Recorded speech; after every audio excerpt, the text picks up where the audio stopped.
एक वेळ बैल दूध द्यायला लागेल, एक वेळ रेडा प्रेग्नंट होईल, एक वेळ गाढव आमदार होईल, एक वेळ कुत्र्याचं शेपूट सरळ होईल, पण सासू आणि सुनेची भांडणं कधीही मिटणार नाहीत. आणि अशा पद्धतीची अनेक भांडणं घराघरामध्ये चाललेली असतात. आणि आज आपण अशाच पद्धतीची घटना जी आहे ती बघणार आहोत. आणि त्याचबरोबर ती या सगळ्या भांडणामधून एक अघटित घटना घडते आणि त्याच्यामधून एक चमत्कारसुद्धा घडलेला होता. तर तो प्रकार नक्की काय आहे हे बघणार आहोत. आणि त्यासाठी आपल्याला जायचं आहे बिहार राज्यामध्ये. बिहार राज्य आहे त्या ठिकाणचा नालंदा हा जिल्हा आहे आणि त्या ठिकाणचं मुरौरा हे गाव आहे. आता या गावामध्ये एक सुखी आनंदी अशा पद्धतीचं कुटुंब राहतं आहे, परिवार राहतो आहे. आता या परिवारामधले वडील जे आहेत त्यांचं नाव आहे कामंता शर्मा, त्यांची पत्नी जी आहे त्यांचं नाव आहे विमला शर्मा आणि यांना एकुलता एक मुलगा आहे, त्याचं नाव आहे कौशल उर्फ पिंकू कुमार शर्मा. आणि आता वडील कामंता जे आहेत ते सरकारी कर्मचारी होते आणि त्यामुळे त्यावरती त्यांच्या पगारावरती यांचा उदरनिर्वाह, कुटुंबाचा, परिवाराचा उदरनिर्वाह चालत असायचा. आता मुलगा गावामध्येच लहानाचा मोठा झालेला होता. आता यांच्या गावात घर होतं, त्यानंतर थोडीफार शेतीवाडी होती, जमीन होती आणि सगळं काही यांचं सुरळीत चालू होतं. आता मुलगा कौशल उर्फ पिंकू कुमार जो आहे तो लहानपणी त्याला काहीतरी अपघात झाला आणि त्या अपघातामध्ये त्याचा आवाज गमावलेला होता. तो आता मुका झालेला होता. आता त्याच्यानंतर अनेक वर्ष सुरळीत पार पडलेली आहेत, सुरळीत गेलेली आहेत. आणि नंतर आता हा जो कौशल आहे तो मोठा झाला होता. आता त्याची आई विमला शर्मा आणि वडील कामता शर्मा यांनी मिळून मग याचं लग्न करायचं ठरवलेलं होतं.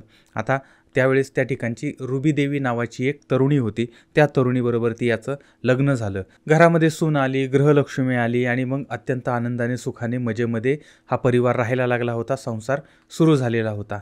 पण दुर्दैवाने कामता शर्मा यांचं निधन झालं आणि त्यानंतर आता जे त्या पतीचं निधन झाल्यानंतर मग त्यांची जी पत्नी आहे विमला यांना त्यांची पेन्शन चालू झालेली होती आणि जवळजवळ 15,000 रुपये त्यांना मिळायला लागले होते. आता शेतीमधून थोडाफार पैसा यायचा आणि हे जे 15,000 आहे त्याच्यामध्ये यांचा उदरनिर्वाह चालायचा, यांचा परिवार चालायचा. पण काही महिने गेले, काही वर्ष निघून गेली आणि कौशल कुमार आणि रुबी देवी यांना नंतर एक मुलगी झाली होती. त्यांचाही संसार फुललेला होता. पण घर म्हटलं की भांडणं आणि सासूसुना म्हटल्या की भांड्याला भांडं लागायचं. म्हणून पूर्वीच्या काळी लोक मातीची भांडी वापरत होती, पण आता मातीची भांडी कोणी वापरत नाही, कारण भांड्याला भांडं लागतं. आता तर उलट जास्त लागतं. आणि जर समजा ते तसंच होत राहिलं तर नवरा आणि सासरा रोज मातीचे ढिगारे उपसत राहतील किंवा त्यांना ते करावं लागेल. त्याच्यामुळे ते मातीची भांडी वापरत नाहीत. असं तर अधूनमधून सासू आणि सुनामध्ये थोडंफार भांडण व्हायचं, वाद व्हायचा, गोंधळ व्हायचा आणि त्यांच्यामध्ये शाब्दिक वादावादी चालायची.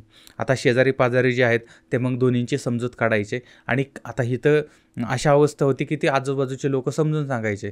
पण आपण कायम लक्षात ठेवायचं की आपल्या शेजारी पाजारी जी लोकं असतात त्याच्यातली क्वचित लोकं चांगली असतात, नाही तर अत्यंत टिकलीची अशा पद्धतीची आपले शेजारी असतात. अनेकांना असेच शेजारी भेटतात, म्हणजे तुम्ही किती चांगले असला तरी शेजारी मात्र तुमच्यामध्ये काड्या करण्याचं काम करतात. म्हणजे सासू आणि सुना यांच्यामध्ये ते सासूला जाऊन सांगतील की अगो बघ, तुला एवढं पेन्शन मिळतं आहे, तुला एवढा पगार मिळतो आहे आणि तू कशाला सुनेचं ऐकायचं आहे. आणि त्याच्यानंतर ते सुनेला जाऊन सांगतील की अगं म्हातारीला एवढे पैसे मिळत आहे, ते तिच्याकडून पैसे घ्यायचे, आता म्हातारीला या वयामध्ये पैशाची काय गरज आहे, वगैरे वगैरे. म्हणजे शेजारी पाजारी माणसं जी आहेत ती लावालावी करण्यासाठी जन्माला आलेली असतात आणि ती लावालावी करतच असतात. त्याच्यामुळे आपण कुणाचं ऐकायचं आणि कुणाचं ऐकायचं नाही हे ज्ञानी ठरवायचं असतं. असो, तर आता आपण आपल्या स्टोरीकडे येऊया. तर 9 जानेवारी 2024 या दिवशी दुपारी सून रुबी आणि सासू बिमला या दोघींच्यामध्ये काहीतरी विषयावरून वाद झाला होता, कचाकचा भांडणं झाली होती. आणि मुलगा जो आहे तो शेतामध्ये कामासाठी गेला होता आणि नात जी आहे ती घराच्या बाहेर खेळत होती. आता यांची भांडणं जी आहेत ती वाढत गेली. त्याच्यानंतर मग आता ही जी सासू आहे ती सासू यांच्या शेजारी, आता कसं होतं घरामध्ये भांडणं झाले की महिला मंडळ काय करतं, शेजारच्या घरी जाऊन बसतं. त्या पद्धतीनं मग शेजारी किरण देवी नावाची एक महिला होती, तिच्याकडे ही सासू जाऊन थांबली. आता त्याच्यानंतर मग शेजाऱ्या पाजाऱ्यांनी मग सुनेची समजूत काढली, सासूची समजूत काढली. आणि आता ती सून जी आहे तिचा स्वभाव जरा भांडकुदळ होता, ती कोणाचं काही ऐकून घेत नव्हती.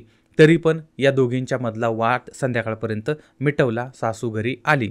आता 9 तारखेला म्हणजे 9 जानेवारी 2024ला रात्री मुलगासुद्धा घरी आला होता. आणि त्याच्यावेळेस मग त्या मुलाला मग त्या बायकोनं असेल, आईने असेल, सगळ्यांनी सांगितलेलं होतं. म्हणजे अशा पद्धतीनं की बाबा गोंधळ झाला, हे झालं. आणि त्याच दिवशी त्या पती जो आहे त्याचा म्हणजे ती मुलगी म्हणजे कौशल जो आहे त्या कौशलचा सासरासुद्धा घरी आलेला होता.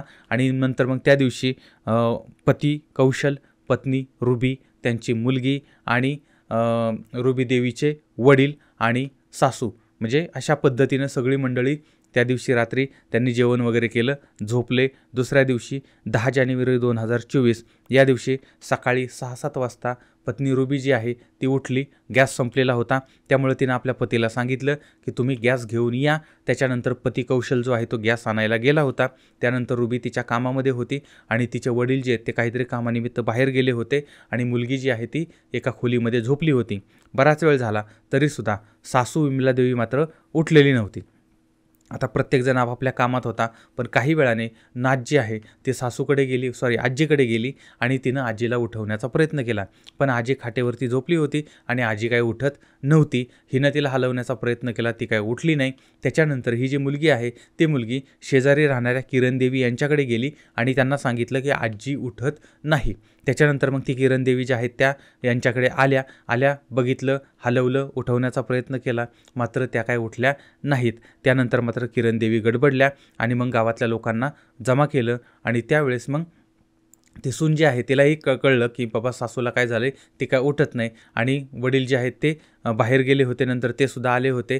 पण आता अशी माहिती समोर आली की विमला देवी यांचा मृत्यू झालेला आहे, झोपेतच त्यांचा मृत्यू झाला. आता ही गोष्ट कळल्यानंतर लोकांना संशय आला की कालपर्यंत ही चांगली बोलत होती, सगळ्यांशी चांगलं, मग तिला काय आजार नाही, काय प्रॉब्लेम नाही, काय अडचणी नाही, असं असतानाही अचानकपणे ही कशी काय जाऊ शकते. आणि त्याच्यामुळे मग गावकऱ्यांनी आजूबाजूच्या लोकांनी पोलिसांना फोन केला आहे, कळवलेलं आहे.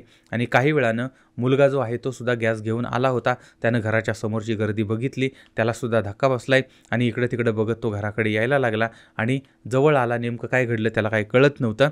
आणि त्याच्यानंतर त्यानं बघितलं तर त्याच्या आईचा तो मृतदेह होता आणि ती काय उठत नव्हती, ती हे जग सोडून गेली होती. आणि त्यानंतर मात्र हा जो मुलगा आहे कौशल तो जोरजोराने किंचाळायला लागला आणि अचानकपणे त्याच्या घशाला पाझर फुटला, त्याचा आवाज फुटला, तो मोठमोठ्याने रडायला लागला. आणि आई आई म्हणून म्हणजे त्या भागामध्ये आईला काय म्हणतात त्या पद्धतीनं अम्मा म्हणत असतील, माताजी म्हणत असतील, काय म्हणत असतील त्या पद्धतीनं तो मोठमोठ्याने ओरडायला लागला. आणि काही वेळातच नालंदा पोलीस त्या ठिकाणी घटनास्थळी आलेली आहेत. चौकशीला सुरुवात होते. घरातली सगळी मंडळी कामात होती असं सगळ्यांनी सांगितलेलं होतं. आणि मुलगा जो गॅस आणायला गेला होता, त्यानंतर ही सून जी आहे ती कामात होती आणि तिचा म्हणजे त्या सुनेचा वडील जे आहेत ते पण काहीतरी कामासाठी होते वगैरे असं सगळं त्यांना सांगण्यात आलं. आता पोलिसांनी तो मृतदेह त्या आजूबाजूचा भाग सगळा बघितला. पोस्टमॉर्टमसाठी बिहार शरीफ सदर या ठिकाणचं रुग्णालय आहे, म्हणजे त्या भागातलं रुग्णालय आहे त्या ठिकाणी पाठवले. आता या अहवालामध्ये विमल शर्मा हिचा मृत्यू हा गळा घोटल्यामुळे झालेला होता, म्हणजे तिचा मृत्यू नैसर्गिक आलेला नव्हता, तिची हत्या करण्यात आली होती. आणि त्यामुळे मग पोलिसांनी लागलीच घरातच तिचा मृत्यू झाला होता, घरात हे बाकीची मंडळी होती, त्यामुळे घरच्यांवरती संशय होता. मग मुलगा कौशल त्यानंतर सून रुबी देवी यांच्याकडे विचारपूस करायला सुरुवात केली, पण असा काही पुरावा हाती लागलेला नव्हता. आता पोलिसांनी गावकऱ्यांबरोबर चर्चा केली. त्यावेळेस गावकऱ्यांनी सांगितलं की सासू आणि सून या दोघी कचाकचा भांडत असायच्या आणि वाद व्हायचे आणि त्या सुनेनं सासूची हत्या केली असावी. त्यानंतर मग पोलिसांनी संशयावरून रुबी देवीला ताब्यात घेतलं होतं. त्यानंतर मग तिला पोलिसी खाक्या दाखवला आणि नंतर मग ती अशी पण माहिती समोर आली की तिनं हे कबूल केलं की आपणच सासूची हत्या केली होती. प्रश्न हा होता की ही हत्या कशी केली, कधी केली, का केली होती. तर आता ही घटना नक्की काय घडली होती, तर सासरा एक्सपायर झाला, सासूला 15,000 रुपये पेन्शन मिळायला लागली, घर पेन्शनवरती चालत होतं आणि सुनेला असं वाटत होतं की सगळे पैसे सासूनं आपल्याकडे दिले पाहिजेत. पण सासू काय करायची, अर्धे पैसे द्यायचे आणि अर्धे पैसे स्वतःजवळ ठेवायचे. याच्यामुळे त्या सुनेला राग येत होता. आता ही रुबी देवी म्हणजे ह्या पैशावरून मग रुबी देवी आणि सासू विमला यांच्यामध्ये सतत काही ना काहीतरी भांडणं चालू असायची. आणि अशी पण माहिती समोर येते की ही जी सून आहे ती सून सासूबाईला उपाशी ठेवायची, तिला खायला प्यायला देत नसायची. आणि त्याच्यामुळे मग ही जी सासू आहे ती शेजारी जायची, शेजाऱ्यांना सांगायची, त्यांच्याकडे जेवण करायचे. आणि ह्या सुनेचा स्वभाव जो आहे तो सगळ्यांना कळलेला होता आणि त्यामुळे मग तिच्याही कुणी नादी लागत नसायचं, ही भांडकुदळी वगैरे वगैरे असं. तर अशा पद्धतीने हे सगळं होतं. आणि मुलगा जो आहे तो मुकाच होता, त्याच्यामुळे तो काही बोलत नव्हता. आणि बहुतेक घरामध्ये ज्यावेळेस सासू आणि सुनेचं भांडण होतं त्यावेळेस त्याच्यामध्ये असणारा नवरा आणि सासरा हे दोघंही मुकेच होतात. म्हणजे जरी मुके नसले तरी ते मुके होतात, कारण ह्या दोघींच्या भांडणामध्ये कुणाची बाजू घ्यावी हा सगळ्यात मोठा प्रश्न असतो. आता असा प्रश्न तर बऱ्याच जणांना पडतो, तुम्हाला पडतो की नाही? किंवा तुमच्या घरात सासूसुना असतील आणि त्यांच्यामध्ये वाद होत असतील, जाऊ द्या तो विषय सोडून द्या. तर अशा पद्धतीनं मग तो काही बोलत नसायचा आणि ह्या दोघींच्यामध्ये सारखी वादावादी चालली होती आणि याच वादावादीमध्ये अनेक महिने गेलेले होते. आणि विमलादेवी जी आहे ती सुनेच्या जाचाला कंटाळलेली होती आणि सूनसुद्धा सासू पैसे देत नाही म्हणून तिच्यावर रागवलेली होती. आणि 9 जानेवारीच्या रात्री कौशल कुमारच्या सोबत म्हणजे त्याचे सासरे पण आलेले होते आणि त्या रात्री पुन्हा सासू आणि सून यांच्यामध्ये वाद झाला, शिवीगाळ झालेली होती आणि सुनेनं सासूला बडबड केली होती. आणि रात्रभर मग ही सगळी सल तिच्या मनामध्ये होती, भांडणं झाली होती, याचा राग तिच्या मनात होता, सुनेच्या मनात होता. आणि त्याच्यानंतर तिनं सकाळी आपल्या पतीला गॅस आणायला पाठवलं आणि मुलगी जी झोपली होती तिला दुसऱ्या खोलीमध्ये कोंडलं.